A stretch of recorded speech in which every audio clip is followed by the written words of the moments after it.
তুমি যখন চলে গেলা নীরবে নিবৃত্তে অনেককে কাঁদিয়ে তাদের যে আহাজারি ছিল সেগুলো কি তোমার কানে পৌঁছেছে? না বাবু, আপনার কাছ থেকে শুনতে পারলাম। তুমি আসলে কি কারোর সাথে প্রেম করতা না এরকম কিছু? প্রেম কিন্তু হয়েছে বুঝতে দিতা না। ওরকম ব্যাপকভাবে হয়নি ভাইয়া। একবারই মনে হয় একজনের সাথে হয়েছিল মনে হয়, মানে প্রেম ট্রেম বলা যায়। যখন সিঙ্গেল এটা বলবা তখন তো আবার ধরো প্রেম জিনিসটা অনেক বিশাল একটা জিনিস। প্রেম বলতে এখন তো ওরকম কিছুই নাই, মানুষ ভ্যালু দেয় না, মানুষ মানুষকেই ভ্যালু দেয় না। সেখানে তো প্রেম তো দূরের কথা, প্রেম তো জানালা দিয়ে ভেঙে যায়। মন খারাপ হলে কি করো? আমি শপিং করি। সপ্তাহ ঘুরে আবার ফিরে এলাম বলা না বলা অনুষ্ঠানে। আজকে বলা না বলা অনুষ্ঠানে এমন একজন অতিথিকে আমন্ত্রণ জানানো হয়েছে 97-98 সালে টেলিভিশন পর্দায় যে মুখ দেখার পরে চোখ আটকে যেত, সেটা বিজ্ঞাপন চিত্রে, কোনো নাটকে নয়, শুধু বিজ্ঞাপন চিত্রে 30 সেকেন্ড বা 1 মিনিট বিজ্ঞাপন চিত্রে যে হাসি দেখার পরে অনেকে বলতো ওয়াও, কে এই মেয়েটি? আমাদের দেশের মেয়ে। হ্যাঁ, আমি মোনালিসার কথা বলছি। মোনালিসা, স্বাগত জানাই বলা না বলা অনুষ্ঠানে। ধন্যবাদ ভাইয়া। তোমার হাসি তো সে আগের মতোই রয়ে গেছে। তা আগের মতো কেন থাকবে না? সেই 97 সালের পরে আজকে 3 বছর আর 28 বছর পর একই রকম। এর রহস্য কি? রহস্য হচ্ছে আপনাদের ভালোবাসা। তো ভালোবাসার কারণে তো একটা মানুষ বেঁচে থাকে। সো সেম থিং, একটা মানুষের উৎসাহই হচ্ছে মানুষের ভালোবাসা, বেঁচে থাকা। সো সেটাই। তো এই ধরো যে তুমি তো এখন আমেরিকায় থাকো, জি, সুদূর মানে আমেরিকায় থেকেও মানুষের, এই দেশের মানুষ যে তোমাকে কতটা ভালোবাসে সেটা ফিল করতে পারো না? অসম্ভবভাবে, অবশ্যই। তারা যেরকম আমাকে ভালোবাসে, আমিও তো তাদেরকে ভালোবাসি। এই কারণে তো চলে আসা। তাদেরকে প্রতিনিয়তই মনে করি, আপনাদেরকে অনেক মনে করি। সো এটা মিস কখনোই শেষ হবে না। আচ্ছা মোনালিসা, একবার শুরু থেকে মানে এখনকার অবস্থা থেকে করছি, তুমি আমেরিকায় কি করছো এখন? আমি অনেক দিন ধরেই যত কসমেটিক্স ব্র্যান্ড, স্কিন কেয়ার ব্র্যান্ডের সাথে আমি কাজ করছি, বড় বড় ব্র্যান্ডগুলোর সাথে করছি এবং হচ্ছে এখন নতুন আরেকটা আমি ক্যারিয়ার ডেভেলপ করছি, যেটা হচ্ছে মর্গেজ ব্যাংক। আমি মর্গেজে আছি। সো কারো যদি বাড়ি কিনতে হয়, সো আপনার যদি লোনের প্রয়োজন হয়, সেক্ষেত্রে আমার কাছেই আসতে হবে। সো আমি হেল্প করব তাদেরকে। প্রবাসী বাংলাদেশিরা গিয়ে যদি সেখানে কেউ বাড়ি কিনতে চায় বা লোন প্রয়োজন হয়, নট অনলি প্রবাসীরা, এবং এখানে বাংলাদেশিরাও যদি এখানে ইন্টারেস্টেড হয় বাড়ি কেনার জন্য, আমাদের অনেকগুলো প্রোগ্রাম আছে। সো সেই প্রোগ্রামের সাথে সে যদি কোয়ালিফাই হয়, তাহলে অবশ্যই সে লোন পাবে। তুমি সেই জায়গাটা তুমি কাজ করছো? আমি ব্যাংকের সাথে কাজ করছি, জি। আচ্ছা, মর্গেজ ব্যাংকের সাথে। এর আগে যখন তুমি আমেরিকা গেলা, আমি একটু সেই গল্পটা জানতে চাই। তুমি একটা শো করতে গেলা না? অ্যাকচুয়ালি আমি যখন ওখানে গেলাম, প্লাস হচ্ছে আমার ফার্স্ট জব ছিল হচ্ছে টাইম টেলিভিশন, যেখানে আমি হেড অফ প্রোগ্রামে ছিলাম। সো পুরো টাইম টেলিভিশনের একদম শুরু থেকে আমার হাতে গড়া। সো আমি বেশ কিছুদিন আমি ওখানে কাজ করি। তারপর তো আমি আমার ক্যারিয়ারটাকে আরেকটু সুইচ করলাম যে ওকে ফাইন, আমি বিউটির সাথে আমার খুব শখ ছিল। প্লাস হচ্ছে বিউটি ইন্ডাস্ট্রি হচ্ছে ইটস এ হিউজ ইন্ডাস্ট্রি ওখানে।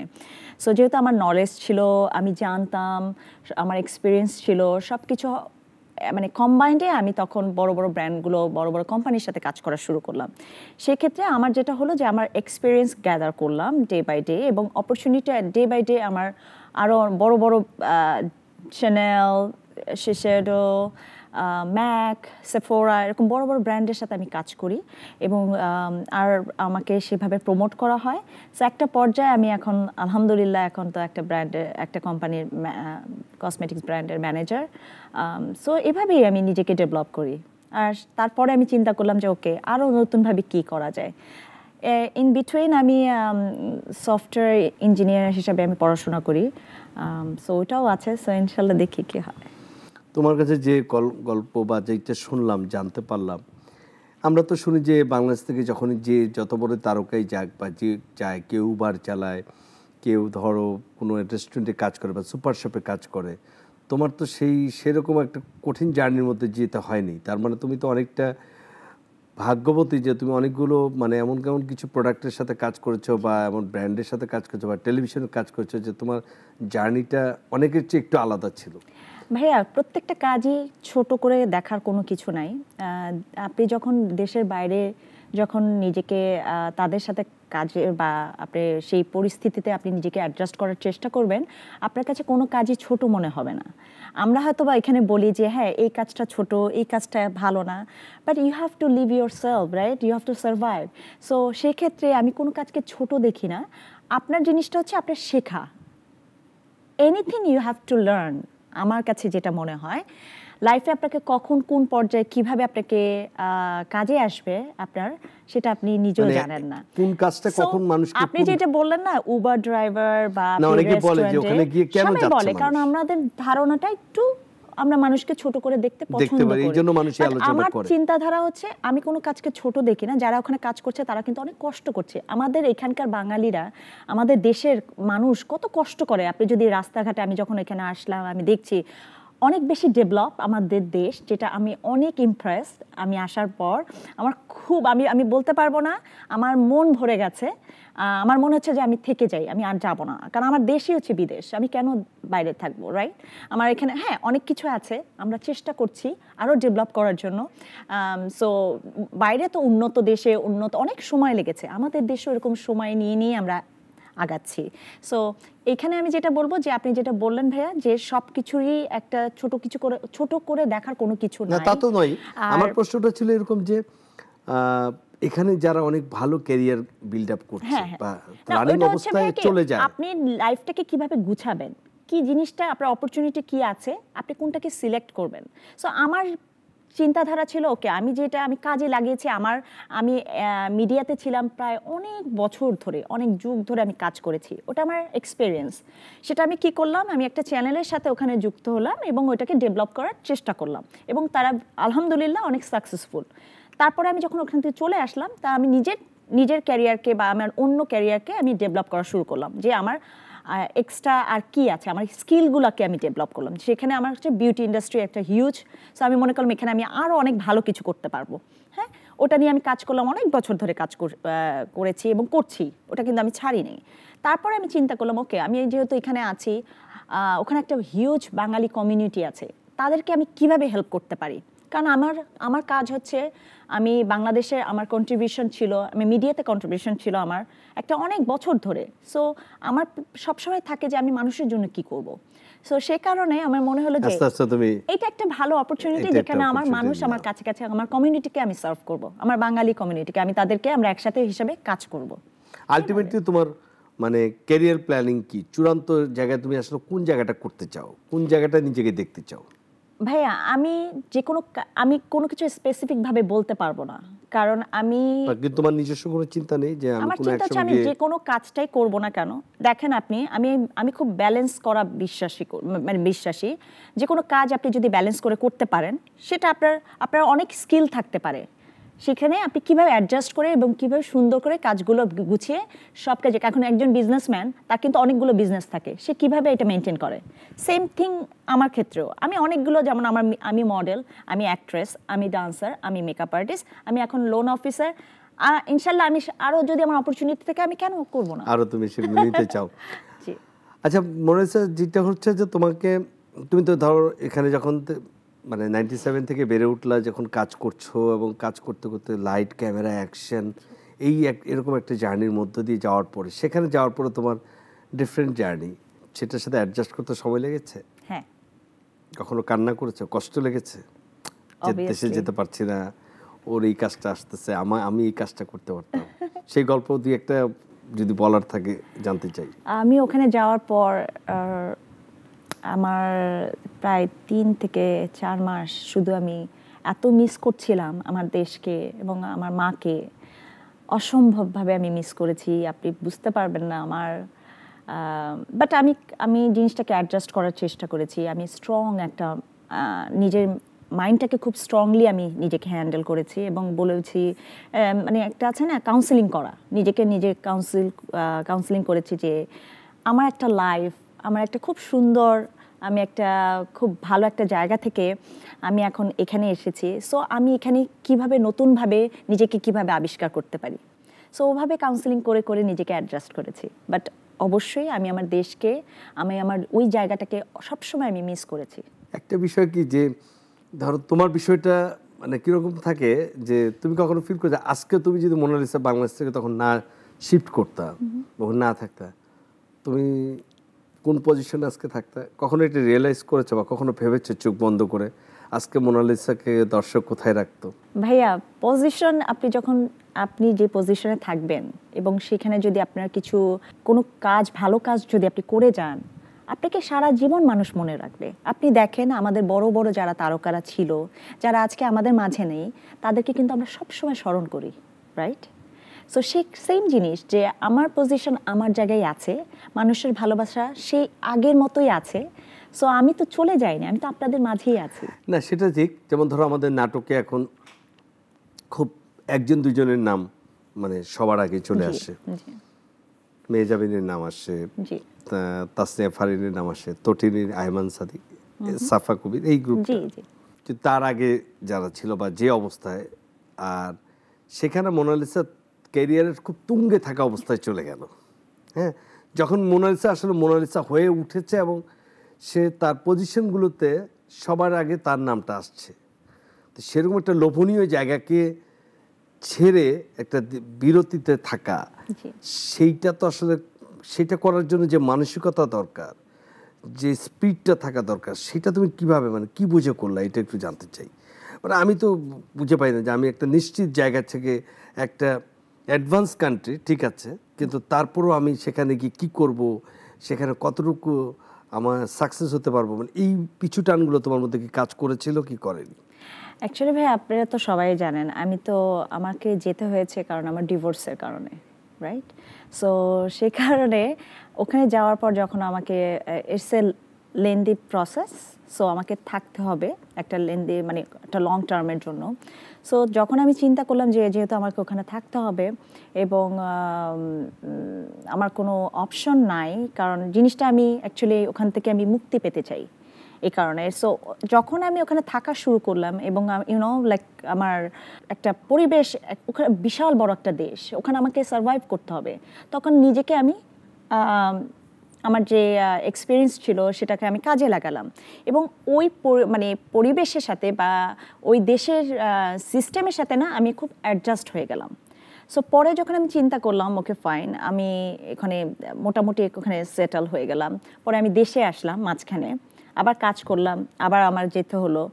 সো তখন আমি মনে করলাম যে ওকে ওখানে অনেক অ্যাকচুয়ালি আমার দেশে অনেক অনেক অনেক ভালো ভালো অপরচুনিটি আছে, বাট নিজেকে ডেভেলপ করার জন্য ওখানে আমি নিজেকে আরও এঙ্গেজ করা শুরু করলাম বিভিন্ন, ওই যে বললাম যে আপনাকে বিউটি ইন্ডাস্ট্রিতে। তো অবভিয়াসলি মানে আপনাকে আমি বললাম যে আমি খুব স্ট্রংলি আমি নিজেকে বুঝিয়েছি। আর আমার কথা হচ্ছে যে আমার লাইফে আমি যতটুকু করেছি খুবই অনেস্টভাবে, খুবই হার্ডওয়ার্কিংভাবে, স্টিল আমি অনেক কষ্ট করি স্টিল। সেটার ক্ষেত্রে আমি বলবো যে জায়গা অ্যাকচুয়ালি সবার জায়গা সবার কাছে। সো আমার কখনোই রিগ্রেট হয় না যে আমার এরকম একেবারে, আমি জানি না আপনাদের ভালোবাসা যে আমি অনেক কোন জায়গায় ছিলাম আমি জানি না, মানুষের হৃদয়ে ছিলাম এতটুকু জানি, বাট হৃদয়ে আছি। তুমি যখন চলে গেলা নীরবে নিবৃত্তে, অনেককে কাঁদিয়ে, অনেক সরব নীরব প্রেমিকরা তাদের যে আহাজারি ছিল সেগুলো কি তোমার কানে পৌঁছেছে যাওয়ার পরে? না বাবু, আপনার কাছ থেকে শুনতে পারলাম এখন এই মুহূর্তে, বাট না। তোমার কি ধারণা কত প্রেম সরাসরি তোমার কাছে এসেছে, মানে নিবেদিত হয়েছে? কতজন সামনাসামনি বলতো ওই সময়? তখন তুমি ধরো 97-এ কাজ শুরু করলো, 97 থেকে তো ধরো তখন তো ভাই আমি অনেক ছোট ছিলাম তখন বুঝো যখন ধরো 5-7 সালের দিকেও তো প্রযুক্তির এত ব্যবহার ছিল না, এত চিঠি লেখা হতো। হ্যাঁ চিঠি, মানে অসংখ্য চিঠি পেতে, চিঠি, ফোন কল, মেসেজ, টেক্সট মেসেজে অনেক ভালোবাসা পেয়েছি মানুষের। তো আমি তো একটা জিনিস খুব অবাক হয়েছি, তুমি মানে আমরাও তোমাকে ফলো করেছি, হ্যাঁ, কিন্তু দেখা গেছে যে তোমার কোনো কিছু আমরা পাইনি, বা তুমি আসলে কি কারোর সাথে প্রেম করতে না এরকম কিছু নাকি? আসলে না, প্রেম করব না কেন, প্রেম হয়েছে ওরকম ব্যাপকভাবে হয়নি ভাইয়া।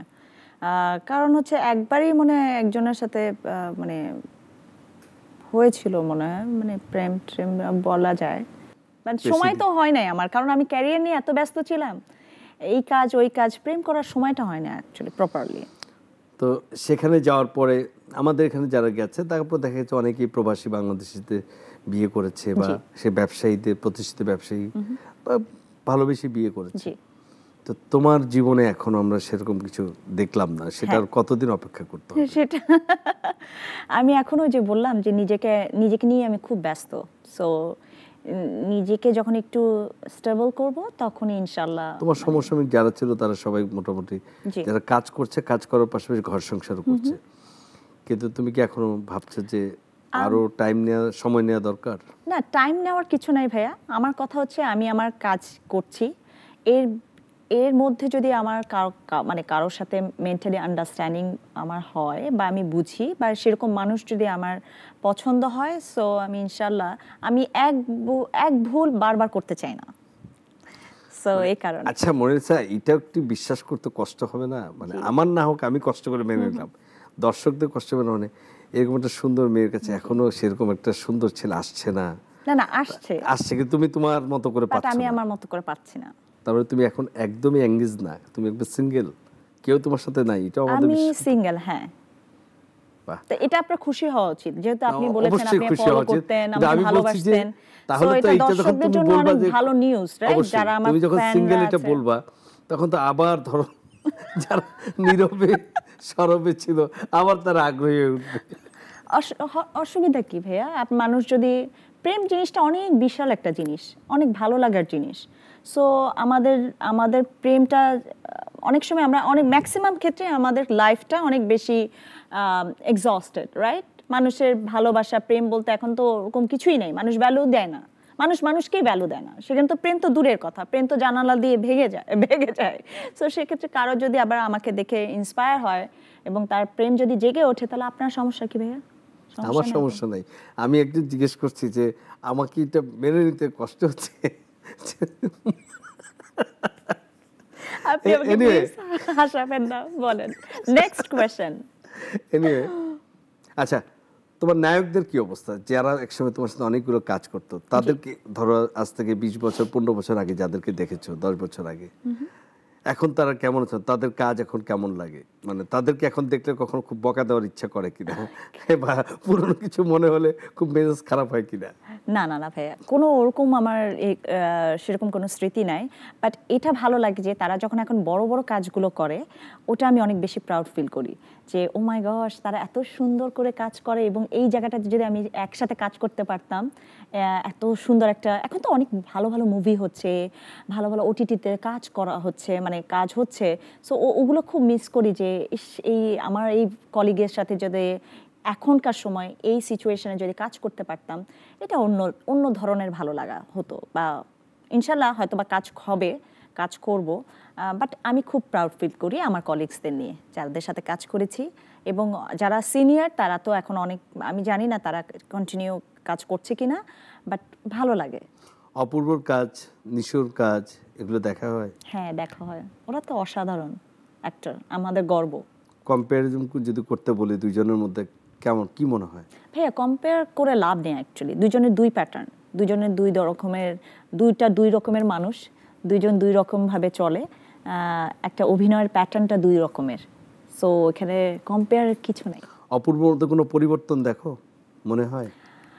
অপূর্বর মধ্যে অ্যাক্টিংয়ের তো পরিবর্তন অনেক, কারণ একজন অ্যাক্টর তো নিজেকে ডে বাই ডে এটাকে ডেভেলপ করে, ভাঙে নিজেকে আবার গড়ে। সো আমি মনে করি যে অপূর্ব, নিশো এবং নতুনরা, অপূর্ব নিশোর পরের জেনারেশন, তারা তো এক্সেলেন্ট কাজ করে।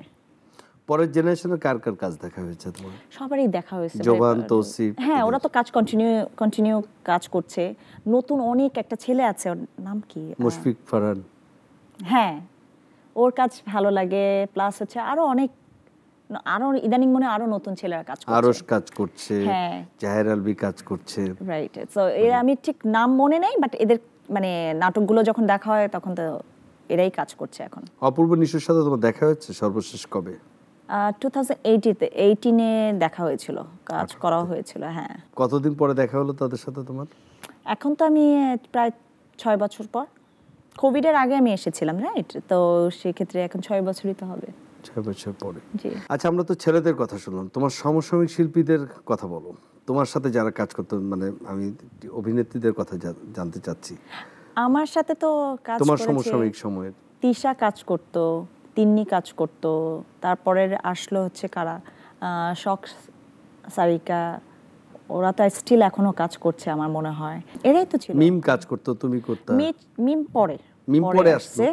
মেহজাবিন মিম মানে আরো পরে, মানে শখ সারিকার পরের দিকে বা একসাথে সমসাময়িক বাঁধন মমো ওরাও কাজ শুরু করলো। হ্যাঁ, ওই সময়টায় একটু পরে। হ্যাঁ, আমার আই থিংক বিন্দু ছিল। এই যে সার্কেলটা ছিল সেই সময় যে একটা জমজমাট, হ্যাঁ, একসাথে যেখানেই যাওয়া, একসাথে বেড়ে ওঠা তোমাদের, এবং একসাথে একটা সরব উপস্থিতি কোনো একটা অ্যাওয়ার্ড ফাংশনে বা কোনো একটা ইয়েতে। আমাদের মিডিয়াতে এখন সেই সরব উপস্থিতিটা নেই, সেটা কি কখন খেয়াল করেছো? আমি ভাইয়া হঠাৎ আসছে, এক দুজন থাকছে, তারা হয়তো করছে, তাদের উপর অনেক প্রেশার, কিন্তু তোমাদের সামনে অপশন অনেক ছিল। তো সেই জায়গাটাতে কি মনে হয় যে আসলে আমাদের আস্তে আস্তে মানে বিউটিদের কি আগ্রহটা আসলে কমে যাচ্ছে এখানে?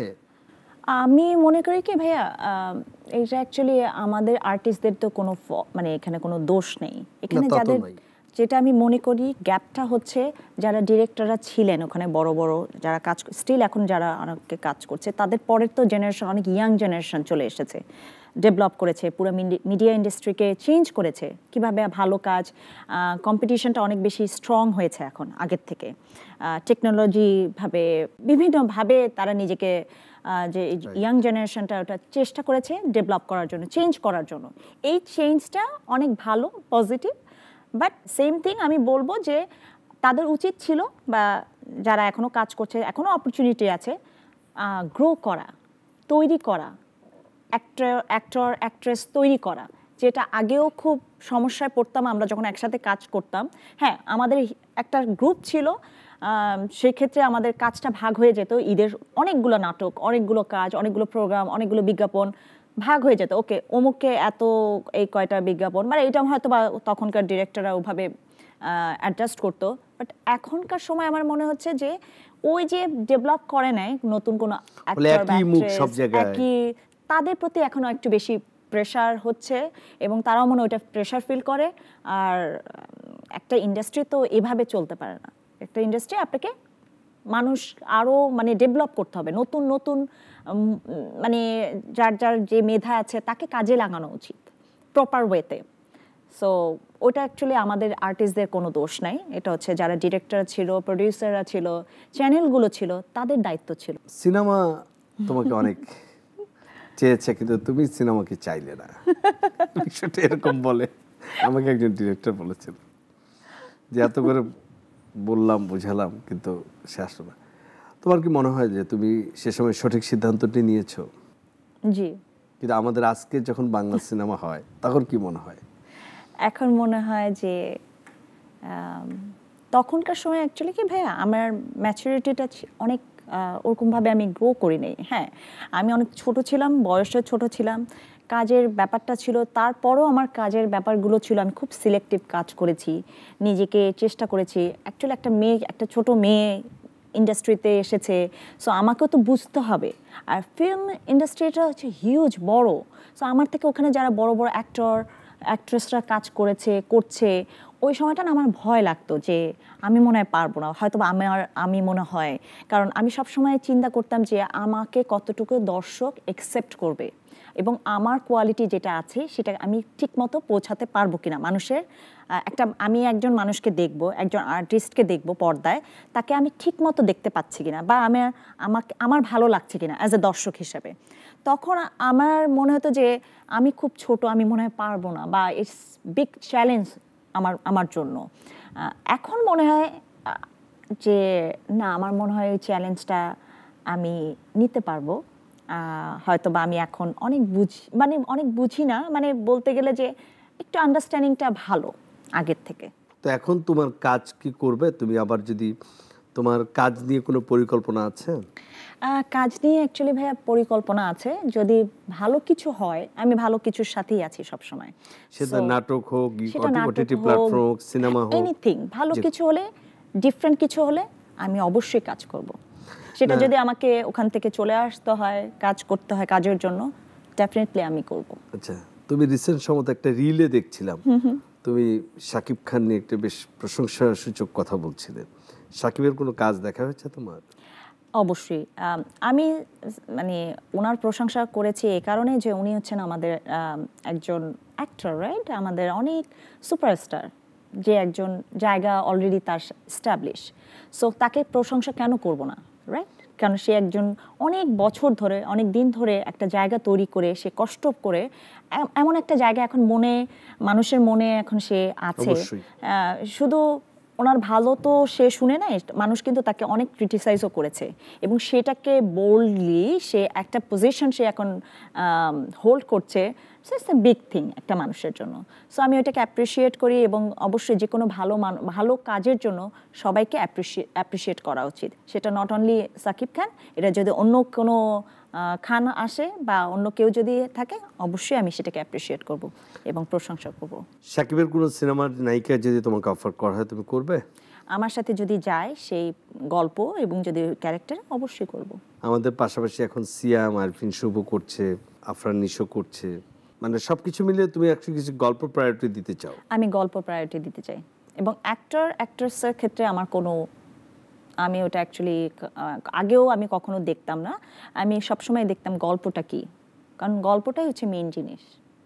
আচ্ছা, আমেরিকাতে তো আমি মাঝে মধ্যে দেখি যে আমাদের যেহেতু টনি ভাই, তৌকির ভাই ওনারা থাকেন, তৌকির ভাই তো খুবই ভালো নির্মাতা একজন, প্লাস তোমাদের নাটকের অনেকেই থাকেন ওখানে ওই কমিউনিটিতেই তোমাদের মধ্যে কি এরকম কখনো ওখানে নাটক বা কোনো কিছু করা হয় কিনা, বা ওখানে বা তুমি সেই কাজগুলোতে যুক্ত হও কিনা? মাঝে মধ্যে আমরা দেখি যে ওখানে গিয়ে আমাদের ডিরেক্টররা বানাচ্ছে, মানে সেই কাজগুলো থেকে তুমি যুক্ত হও নাকি না? সময় না ভাইয়া, সময়ের কারণে করা হয় না, আর হচ্ছে একটা বাজেট থাকে।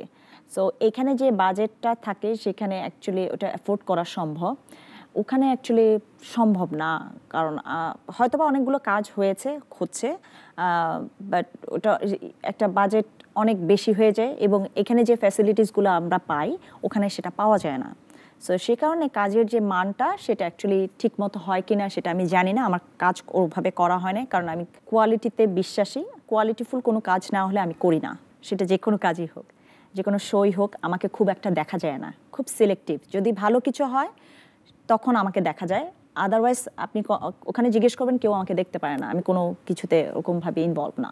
মনে হয় আমরা অনেক কথাই বললাম, একটু তোমার ব্যক্তিগত বিষয়গত কথা বলি। যেমন এখন ধরো একটা সময় ছিল যে মানে তোমরা যখন কাজ শুরু হতো তখন তবু বই পড়ার একটা অভ্যাস ছিল, একটা ভালো বই পেলে, ভালো একটা অডিও পেলে, কিন্তু প্রযুক্তির কারণে তো অনেক পরিবর্তন হয়ে গেছে। তারপরও কি বাংলা বা বিদেশি যে কোনো রাইটারের বই কি এখন পড়া হয়, বা ভালো একটা গান শুনলে কি সেই গানটা শোনার আগ্রহ নিয়ে গান শোনা হয় নাকি না যখন যেটা শুনছি তখন সেটা শুনছি? লাইফস্টাইলে কি তোমার কি ধরনের, এগুলো একটু জানতে চাই। বই পড়ার টাইমটা অ্যাকচুয়ালি পাওয়া যায় না, যেহেতু আমি অন্য বিষয় নিয়ে স্টাডি করছি। আর হচ্ছে আপনি গানের যে ব্যাপারটা বললেন, যে অবশ্যই আমাদের যে আগের গানগুলো আমাদের সময়, যেমন বাচ্চু ভাইয়ের গান, জেমস ভাইয়ের গান, তারপরে যত ব্যান্ডের গানগুলো ছিল, আমাদের শ্রদ্ধেয় যারা বড় বড় শিল্পীরা ছিলেন, তো তাদের গানগুলো অ্যাকচুয়ালি যখন আমরা গাড়িতে শুনি তখন ওই আগের সময়টায় চলে যায়, ওইটা মেমোরাইজ করি বা ভালো লাগে। এটা সবসময় থাকবে, আজীবন থাকবে এই ভালো লাগাটা। আমরা তো অ্যাকচুয়ালি গানের মাধ্যমেই পিছনের স্মৃতিগুলো মনে পড়ে যায়, তাই না? ওটাকে রিকল করা হয়। সো এটা সবসময় থাকে ভাইয়া, এটা সবসময় মনে করি। আরেকটা বিষয় যে ধরো তুমি একটা ছুটি পেলে সামনে, ধরো ওখানে যেমন বড়দিনের ছুটি হয় বা সামারের বা উইন্টারের যে কোনো সময় যে ছুটিগুলো আসে, কি করো? ঘুরতে যাও, বন্ধুদের নিয়ে চলে যাও, নাকি না তখন ঘরের ভিতরেই একটা মানে নিজস্ব একটা পরিবেশে ঘরকুনো হয়ে থাকতে পছন্দ করো? কোনটা? না না ভাইয়া, আমি অনেক এনজয় করতে পছন্দ করি আমার লাইফকে। আমি জানি অনেক হাসি খুশি, লাউডলি হাসো, বেশ মজা করো। না, আমি প্রত্যেকটা মোমেন্টকে এনজয় করতে পছন্দ করি। আমি কতদিন বাঁচবো আমি জানি না, বাট আমি কোনো অপরচুনিটিতে আমি ছাড়তে রাজি না। আমি ধরেন যদি আমাকে কোথাও ট্রাভেল করতে হয়, আমার ওখানে অনেক বড় সার্কেল আছে, আমি অনেক সবার সাথে অ্যাক্টিভ, আমাদের ওখানে প্ল্যান করা হয়, আমার ফ্রেন্ডসরা আছে। সো আমরা প্ল্যান করি সবসময় যে ওকে সামার টাইমে এখন কি কি জায়গায় কোথায় যাব, কোথায় খাবো, কি করা যায়। এবং অনেক তো প্রোগ্রামগুলো হয় আমাদের বাঙালি, যেমন পয়লা বৈশাখ, পিঠা উৎসব, মেলা, ঈদ পুর্ণমিলন, এগুলো সব কিছু অহরহ হচ্ছে ভাইয়া, এটা কোনো লং টার্ম ধরে হচ্ছে। সো ওখানে ইনভলভ দুই একটাতে থাকতেই হয়। সো ওখানে এই কারণে না খুব ভালো লাগে সব কিছুতে। মন খারাপ হলে কি করো? কারণ এমন দূর দেশে থাকো, চাইলেই তো আর চট করে দেশে যেমন একটা হয় যে ওর কাছে যাওয়া, ওর কাছে যাওয়া, মা খালা ফুপা ফুপা আত্মীয়, সেখানে তো চাইলে সম্ভব না। মানে সেখানে তুমি তখন কি করো? আপনি হাসবেন, আমি কি করি, আমি শপিং করি। শপিং করলে মন ভালো হয়ে আমার যায়? মন ভালো হয়ে যায় শপিং করলে, সিরিয়াসলি। খাওয়া দাওয়া? খাওয়া দাওয়া ওখানে ভাইয়া, খাওয়া দাওয়া অহরহ মানে থাকে, মানে সব দেশের খাওয়াই ওখানে আছে। খাওয়া দাওয়ার প্রতি আমার খুব একটা ওরকমই নাই, কারণ প্রতিনিয়ত খেতেই হচ্ছে, আমার অর্ডার করতেই হচ্ছে খাওয়া। মানে এখানে যেমন ধরো যে বাঙালিপনা খাবারের যেটা থাকতো, জি, সেখানে তো সেটা না, ফাস্ট ফুড আইটেম বা অর্ডার করছো চলে আসছে, ওখানে বা সব ভ্যারাইটি আছে, সব দেশের খাওয়া আছে। সো আপনার বাঙালি খাওয়া আছে, আপনি যদি কোনো কিছু আপনার খেতে ইচ্ছা করে, সো স্পেসিফিক জায়গা আছে, এরিয়া আছে, ওখানে যেয়ে আপনি খাবেন। আবার আপনার যদি মনে হয় যে আমি অন্য দেশের খাওয়া খাবো, সো সেটাও আছে। সো এই কারণে না খাওয়ার কোনো আমার ওইটা ওই খাওয়ার জায়গাটা নিয়ে প্রতি খুব কোনো বেশি কিছু নেই। সমস্যা বাট হয় না। হ্যাঁ, আমার মন খারাপ হলে আমি ফ্রেন্ডদের সাথে দেখা করি, কথা বলি, মুভি দেখি, ঘুরতে যাই। হয়তো বা আমি ড্রাইভ করে চলে যাচ্ছি কোনো একটা জায়গায়, ওখানে তো বিশাল বড় জায়গা, এক জায়গা থেকে আরেক জায়গায় সুন্দর সুন্দর জায়গা এখন আরো ডেভেলপ করছে। নট ইভেন আমাদের দেশ ডেভেলপ করছে, ওখানেও কিন্তু ডেভেলপ হচ্ছে। অবশ্যই। তুমি খুবই ভালো নাচতে একসময়, বিভিন্ন অ্যাওয়ার্ড শোতে তোমাকে নাচতে দেখতাম। নাচটা কি এখনো প্র্যাকটিসের মধ্যে আছে নাকি এটা ভুলে গেছো বা ছেড়ে দিয়েছো কোনটা? না ভাই, আমি ছেড়ে দিইনি। ওই যে আমি বললাম, আমি সব কিছুর মধ্যেই একটু একটু করে অ্যাক্টিভ। নাচটা অ্যাকচুয়ালি যখন ওখানে প্রবাসে ওখানে বড় বড় শোগুলো হয়, যেটাতে আমার মনে হয় যে এটা এখানে পারফর্ম করা যাবে এবং এটা ভালো ভালো শোগুলোতে, তখন আমার অ্যাকচুয়ালি নাচটা করা হয়। আদারওয়াইজ আর করা হয় না সেভাবে। মানে আমরা তো তোমাদের আমেরিকায় তো ধরো যে বাংলাদেশ থেকে অনেকগুলো কালচারাল শো হয়, জি এরপর ওখানকার বাঙালি কমিউনিটিতে শো হয়, জি। এইটুকের মধ্যে তখন তুমি দুই একটা অ্যাওয়ার্ড শোতে বা ইয়েতে সেই হ্যাঁ, performance যদি গুলো আমার করো। সাথে ব্যাটে বলে মিলে তখন অ্যাকচুয়ালি করা হয়। আমি আপনাকে বললাম আমি খুবই সিলেক্টিভ। আমি শোগুলো হলো আমি জিজ্ঞেস করি যে অ্যাকচুয়ালি কারা, কোন আর্টিস্ট এখানে কাজ পারফর্ম করছে এবং কারা কারা এখানে ইনভলভ, সে একটু বুঝে তারপর ওগুলো করা হয়, সবারটা করা হয় না। অভিনয় করেছো, গান নাচ করেছো, গানটা কি কখনো? আচ্ছা বাবু ভাই, আমার গানের প্রতি এত ফ্যাসিনেশন ছিল, গানকে আমি অনেক ভালোবাসতাম। হ্যাঁ, আমার ছোটবেলা থেকেই আমার ইচ্ছে ছিল আচ্ছা গান আমি গাবো। আমার গলা, আমি জানি না, গলা ভালো না, কিন্তু আমার গানের প্রতি একটা ই ছিল যে আমি গান শিখবো বা গান গাবো। আমার গান, আমি খুবই গান পছন্দ করি। হ্যাঁ, গানটা কি আর গান আর হলো না, সবকিছুই হয়েছে কিন্তু গান হয়নি। গানটা আর হলো না? আমার মনে হয় না, আমি মনে গান হবে না আমাকে দিয়ে। মানে এই একটা জায়গা অপূর্ণ একটা জায়গা অপূর্ণ ছিল। হ্যাঁ, আমাদের এখানে অনেকেই ধরো উন্নত জীবনের আশায় বা সন্তানদের উন্নত ভবিষ্যতের জন্য চিন্তা করে ইউরোপ কান্ট্রিতে, আমেরিকাতে, কানাডাতে একটা যাওয়ার একটা পরিকল্পনা করছে বা অনেকে করেছে, ইতিমধ্যে চলে গেছে। তোমার কি মনে হয় যে আসলে সেটা খুব ভালো একটা সিদ্ধান্ত এবং আসলে কেউ যদি যেতে পারে তার জন্য খুব ভালো জায়গা? তুমি কি ফিল করো এটা? মানে তুমি যেহেতু এই দেশে অনেকদিন ছিলে, ওখানে থাকছো, এ কারণে জিজ্ঞেস করলাম এটা। জি, আমি মনে করি যে কোনো আপনার নিজেকে ডেভেলপ করার জন্য আপনাকে বাইরের দেশে যে, উন্নত দেশে যে যদি আপনার কোনো কিছু শিখতে হয়, জানার কিছু থাকে, অবশ্যই আপনি সেটা লার্ন করবেন এবং ওই জিনিসটা আপনার দেশে কাজে লাগাবেন। কারণ আপনার যে নলেজ, সেটা যদি আপনি, আমার মনে হয় আমার যে ফ্রেন্ড সার্কেলগুলো এখানে পড়াশোনার জন্য গিয়েছে বা এখন যারা আছে, তাদের প্ল্যান কিন্তু আমরা যখন একসাথে আড্ডা দিই বা কথা বলি, আমরা চিন্তা করি আমার দেশকে কিভাবে আমি ডেভেলপ করব, আমার দেশকে ইন নেক্সট 5 ইয়ার্স আমার কি পরিকল্পনা, আমি আমার যদি কোনো একটা বিজনেস দেই, আমার দেশকে কিভাবে আমি কাজে লাগাতে পারি, আমার মানুষগুলোকে, বা আমি যে জিনিসটা শিখেছি বাইরের দেশ থেকে আমি আমার নিজের দেশে কিভাবে কাজে লাগাতে পারি, ডেভেলপ করতে পারি। সো এই চিন্তাধারা কিন্তু ওখানকার মানুষরা, আমরা যারা বাঙালিরা আছে, আমরা কিন্তু মনে প্রাণে আমার দেশকে আমি ভালোবাসি। না হলে বাইরের দেশে এভাবে এত প্রোগ্রামগুলো হতো না ভাইয়া।